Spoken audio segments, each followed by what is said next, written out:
હું ગોહિલ દિગ્વિજયસિંહની બેન છું, જે ઘોઘા પોલીસ સ્ટેશનમાં પોતાની હેડ કોન્સ્ટેબલ તરીકે ફરજ બજાવે છે. અને મારા ભાઈએ તારીખ 22/1ના દિવસે ખોટું પગલું ભરી અને પોતાનું જીવન ટૂંકાયું છે. હું એ સાહેબના વિરુદ્ધ જે એના ત્યાંના PSI ગોસ્વામી સાહેબ તેના વિરુદ્ધ FRI માંગ કરું છું, મારા ભાઈને ન્યાય અપાવવા માટે. અને હા, ઉપલા અધિકારીઓ સાહેબને બચાવવા માટે કોઈ પણ તપાસ વગર ખોટા નિવેદન જાહેર કરે છે, ઇન્ટરવ્યુ આપે છે, અને મારા ભાઈને માનસિક પ્રોબ્લેમ હતી એવું સાબિત કરવા માંગે છે, જે નહોતી એના પ્રૂફ છે મારી પાસે.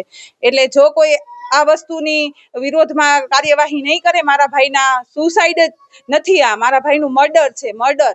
મારા ભાઈને એટલો માનસિક ત્રાસ આપી દેવામાં આવ્યો છે કે એના પોતાના હાથે પોતાનો જીવ લીધો છે. તો આ એને મારા ભાઈએ જીવ દીધો એ એના સાહેબના ત્રાસના કારણે છે. અને હું એટલી જ માંગ કરું છું, મારો એક ભાઈ ગયો, હું 1000 ભાઈઓ છો મારા સામે. હું બધાને એટલી પ્રાર્થના કરું છું કે મારા ભાઈને ન્યાય અપાવવામાં મને મદદ કરો.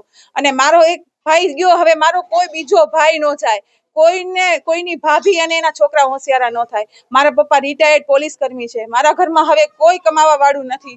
આ લોકોનો કોણ આધાર છે? આ મારા છોકરાઓ કેમ મોટા થશે?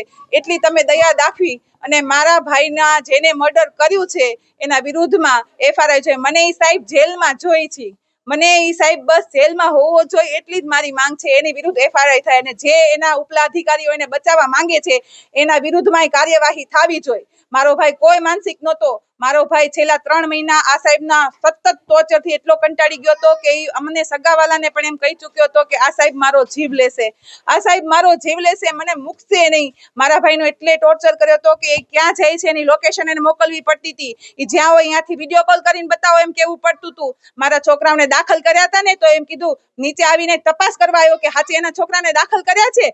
પોલીસ સ્ટેશનમાં ત્યાંથી છે કે એને ધક્કો ખાધો ભાવનગર હોસ્પિટલમાં, બાળકોની હોસ્પિટલમાં. નીચે આવી અને ફોન કર્યો કે નીચે આવો છો તમે હોસ્પિટલમાં હોય ને. અને મારો ભાઈ કઈ ખોટો નહોતો, મારો ભાઈ સાચો હતો અને એને સત્ય પસંદ નહોતું. એટલે મારા ભાઈ, અને આ પહેલો કેસ નથી, એની તપાસ કરાવો. એને કેટલાય દરબારની તો 1 નંબરનો વિરોધી છે આ સાહેબ મારા ભાઈને. અને આની પહેલા એક એના ભેગા હતા હિતુભા કરીને, એની તો એને રાત બદલી કરી નાખી. હવે તમે વિચાર કરી લો કે મારા ભાઈને એને કેટલી હદે ત્રાસ દીધો હશે કે એના છોકરા 3 વર્ષનો બાબો અને 1.25 વર્ષની બેબી મૂકીને ક્યાં બાપને એમ થાય કોણ અવળી બાયડીને મૂકીને મા બાપની લાકડી છીનવાઈ ગઈ છે. મારે આજે આખા પરિવારમાં બધા નિરાધાર થઈ ગયા છે. તમે વિચાર કરો, જેને બાપને કાંધો દેવાનો હોય એ બાપે મારા ભાઈને કાંધો દીધો છે. એની હાલત શું, મારી માની હાલત શું, મારી ભાભીની શું, મારા છોકરાનું ભવિષ્ય શું, મારા ભાઈનું. એટલે મારી એટલી પ્રાર્થના છે, મને કોઈ સરકારી સહાય ન આપો તો નથી જોતી. તમ તારી મોટા થઈ જશે, એને હવે ભગવાન એને મદદ કરશે.